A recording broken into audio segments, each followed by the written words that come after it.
Alright guys, such coming again. I hope you're doing well and enjoying your day so far. Some major reaction to some very important games. FaZe absolutely needed a big result against Thieves today after Ofer and Drazah under immense pressure in recent days, especially with Lurqxx getting his visa sorted and ready to go on the bench. But on the other side of things, Thieves still needing to prove that dropping Kenny was the right idea all along. And as things are going lately, it's not so clear things are going to massively change when we get to the major. Very much enjoy your thoughts in the comments. Hit the like button if you enjoy. Subscribe if you're new as always. Wanted to start here. These power rankings, of course, going into today. So if we talk about it tomorrow, they'll be very much out of date and already arguably rather out of date at that. Now, Gentlemates in second here. It's very, very difficult to say who are the second best team right now. It's probably still Paris, but last week was a disaster for them. Tomorrow they play G2. That's not ever going to be an easy series. Miami, certainly, it wasn't easy for them, the final game of the day, but a very interesting result that we will get into. Thieves, third in this power ranking, which is probably fair and justified. Toronto hopping up to fourth, and FaZe down to sixth, which also is understandable, given that they were 2-4 in the qualifier run going into today. And if Thieves had won today's series, this would probably have felt about right. Maybe Thieves even went one step higher. Not to say they're close to OpTic, right? I think that's a differential that's worth keeping in mind. The second place team, again, LAN is a very different story, but the second place team may not be close to OpTic right now. In fact, they are probably not. Whoever that second place team is, we don't know. Now, yes, Paris are the reigning champions, but based on recent form, there's no doubt that OpTic have taken a step forward and nobody else can seemingly compete. But FaZe beat Thieves today. Who knows what they could do tomorrow against OpTic? Maybe that's it's obviously a big game, bogey game sometimes for OpTic. We see that every year it seems to flip-flop between whether OpTic dominate the OpTic FaZe rivalry or whether it's FaZe. But it's a different FaZe now. It's a very different FaZe, and people would argue today, and maybe justifiably, is today simply giving the team extra time, extra runway that they shouldn't necessarily be given? That's a question that you guys can have your thoughts on in the comments below. Toronto up to fourth is high, given where they were not long ago, but also they've kind of earned that by winning their last 9 straight maps. But again, we'll find out more on whether these rankings look anywhere near right or not for the rest of the weekends. But arguably, FaZe have once again gone up in people's estimations today. Difficult to call. The first game, though, was involving Cloud9. Can you believe it? They actually have some jerseys. Here are the boys. They got the jerseys sent out. HyDra, Nejra, Encourage, and Okis. The brand new Surge roster that they were playing, of course, featuring Capsidol. No webcam yet on Cap, but we did have the TJ webcam. It's actually here. It's officially arrived. Can you believe it? TJ's having a great time and collecting a nice free 10 CDL points. It does raise some very serious questions as to exactly how Gentlemates managed to lose this series against Cloud9, right? I don't know how they managed that, because, you know, Cloud9's still nowhere near the favourites against anyone they play, even against Surge, when, you know, I was not expecting it to even then be that competitive. So it's tough for Cloud9. I do wonder for Surge whether their approach in terms of roster building could be the same as Cloud9 at some point, right? Like, let's say this Surge team, yeah, they won today, congratulations, right? But let's say they continue to struggle, they turn up to the major, they get bopped out. Cloud9 did that at Major 1. Then they dropped everyone. Well, they halved the salaries, and the players who were there said, no thank you, which is understandable. Could Surge also do a similar thing? That's kind of what I'm concerned about, really, is if Cloud9 and Surge are going to get effectively the same results, there might be some logic in Surge going full poverty and following Cloud9's lead. I don't know if I hope they don't do that, but it would be so embarrassing for the league if they did. Regardless, Gwinn had a couple of nice sniper shots here, an actual Gwinn highlight, can you believe it? And they close out the round. But Cloud9 win an overload, which was very surprising. Again, overload in this game right now is pretty sketchy. There's a few maps, I mean pretty much all the maps, to be honest, for overload are questionable to say the least. I saw TJ talking about it in the replies to Nameless, because Nameless was commenting on what happened in the next game, the Thieves FaZe overload, you know, the boys spawning in mid and all this. TJ says every map's bad. Obviously, they did lose it today, TJ and the boys. He went positive, to be fair, so it's not like he had a terrible map. But yeah, they lost the Scar overload to Cloud9, but they got the job done. Game 4 wasn't especially close. They win the Den. Formal gives his thoughts on this and says, yeah, C9, it's time to go. Because They're paying the team bare minimum. Of course, a load of players turns them down. Could they get other interests elsewhere? Maybe. Formal says, I might scrap them all. Maybe you keep Nejra. Has he looked the most promising on the team?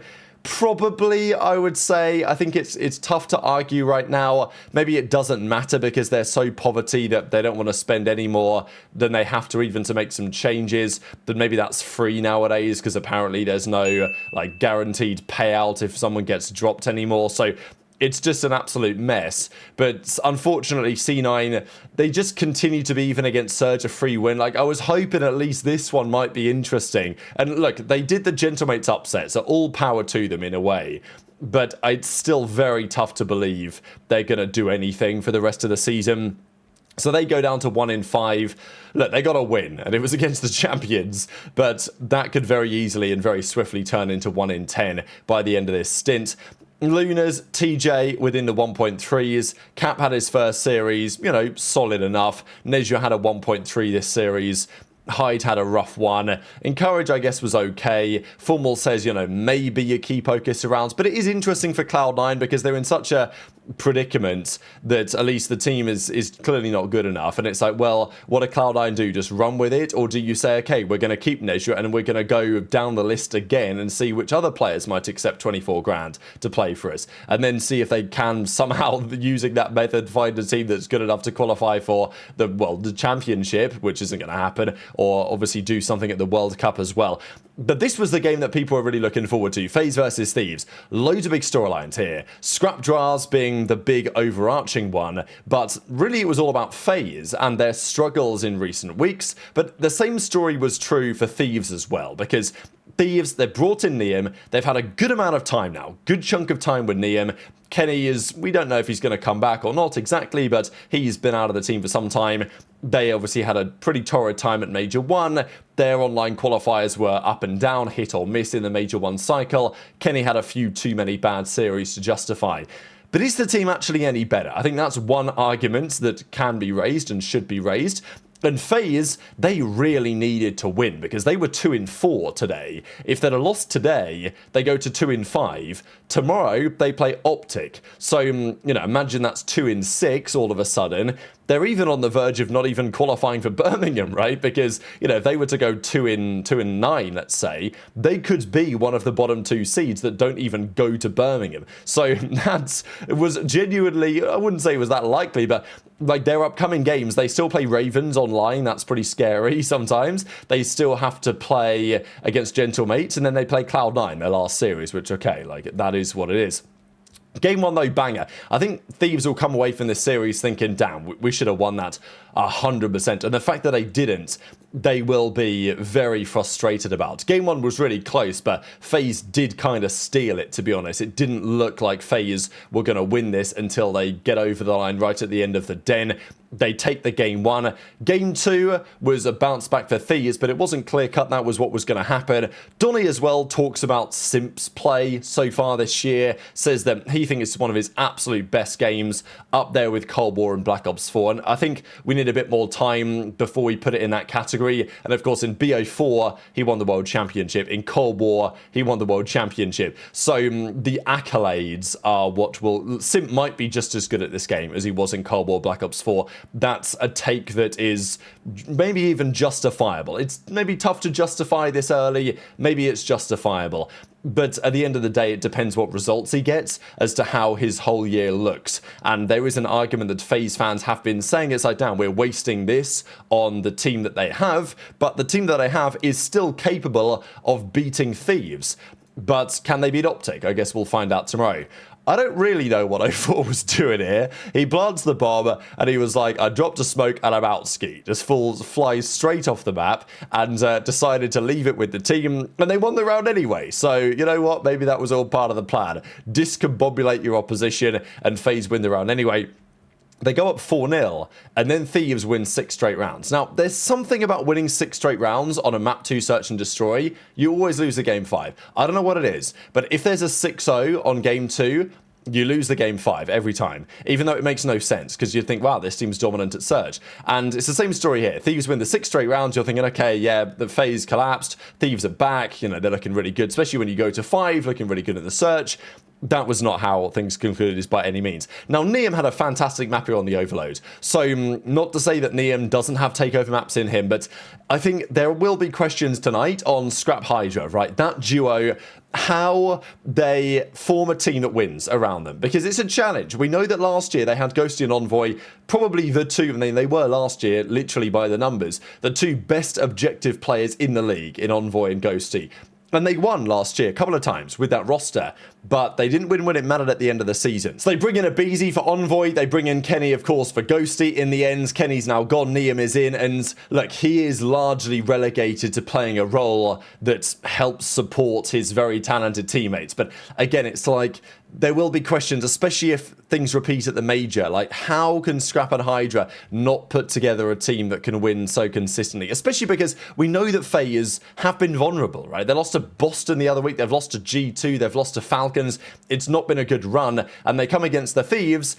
And yeah, they get the job done. They lost the Overload, but they did win a very impressive Black Heart. This was a big takeover from 04 and Drazah. And again, we know those guys were under pressure, especially 04. Lots of pressure today to win. I mean, just do something in the series, because look, if 04 today got slammed bad and then they lost to OpTic again tomorrow, he's out of the team, almost unquestionably. He even said in the post-game interview, was like, yeah, I've kind of been getting slammed lately, so I needed to turn that around. And Simp at least had something to cheer about. Pretty funny, because aBeZy came in Formal's chat, and he was like, hang on a second, mate, are you not meant to be playing this match? But it turned out it was his girl and his account or whatever, so I thought that was pretty funny. Anyway, those guys continue the series. They go to 5, and FaZe get the win. Again, there was some moments here. This Thieves team, Scrap was frustrated about this, and for good reason, because I don't know what these clowns were doing. So many of these rounds, they had advantages, they squandered it. Scrap was in a 1v1 against Abuzah. He ends up standing on the bomb for a few seconds. Then he runs away and gets caught. It's like, I don't think Scrap played that one very well. There were other rounds where they had advantages as well. This was a weird run. HyDra was laying down here. He eventually gets killed by Simp. 04 gets sniped or whatever. The sniper shot hit one of them, not both. And then it was GG's. But there were so many rounds. Even the last round, Thieves had a sizable advantage at one point, and FaZe get the win. So Simp's a happy man. Finally, he converted an actual win. 04, I think that's a look of relief more than anything, and for understandable reasons. Abuzah was a big part of it. Drazah played well as well. You can see Scrap's frustration too. Very interesting for Thieves what this means. But for FaZe, great result. And as I said right at the onset of the video, Trey confirms today on stream that he's heard, that people have been saying anyway, that aLurqxx has his work visa sorted. Apparently aLurqxx mentioned it, that aLurqxx's work visa is good, and if they want to bring him in, they can. So the pressure, once again, is being put on by aLurqxx. Would he even be a good option? You know, again, those are questions. But FaZe needed to turn it around today as a result of this. Simp does a tweet and says, GG's Thieves 1-3-2 actually locked in and we got the win. Obviously, Drazah was talking a bit of trash earlier, right? Saying this is going to be a quick series. Before the day got underway, he was like, yeah, going to be a quick day. Enjoy it, boys. So he was confident for the day that he was going to take down Scrap. That is exactly what he did. But they definitely took the long way around. Simp finishes with a 1.08, Drazah with a 1.03, and yeah, Nium 1.18 on the other side, mainly thanks to that phenomenal map 3. But apart from that, again, he was like, he went straight to the map 4, difficult map. The map 1 was, I guess, was in the ballpark as well. So yeah, interesting takeaways for sure today. What was interesting is seeing that in the hard point, it was HyDra and Scrap game 1 who were doing a load of the hill time work, right? So look, maybe they are just taking matters into their own hands and it's simply not converting into success. The final series, this could, I expected a game 5 here. It could very easily have been a game 5. The game 1 was relatively competitive, but Miami won it. The game 2, I don't know what Crump was really thinking here. I guess he thought he had to get this kill, but he was getting wallbanged and he was definitely going to die. So he gets shot by Metals at the top window, who just got blessed with a free kill. Anyway, they were up 3-0. I mean, they were up 4-1, then it was 5-3, and then they bottled the 5-3 lead and they lost it 6-5. So that was a horrendous collapse by G2. Fair play to Heretics bringing the comeback. And even then, we went to an overload on the Scar. G2 went up 2-0, and they were looking pretty comfortable, and then all of a sudden they lost. So, yeah, and they lost pretty comfortably at that. So, yeah, very strange series in many respects. Very Rinker and Super, complete takeover. Trakes had a great series as well. And G2 Minnesota, they collapsed when it mattered. So yeah, weird one, but they play Paris tomorrow. And well, they don't always go game 5, but when they don't go game 5 one series, they'll probably go game 5 the next. Very much enjoyed your thoughts in the comments. Hit that like button if you enjoyed. Subscribe if you're new. Take care, and I'll see you next time. 2 before he falls, and now for FaZe, you get options. What the Plenty of fuck? time to rotate, good time to lock I doubt we see anybody play FaZe on this map anymore. Dude, I just got so checked. I just got so checked. Because aBeZy just typed in my chat. Not terribly effective. Shot like the aBeZy. Like aBeZy. But it's his girlfriend apparently.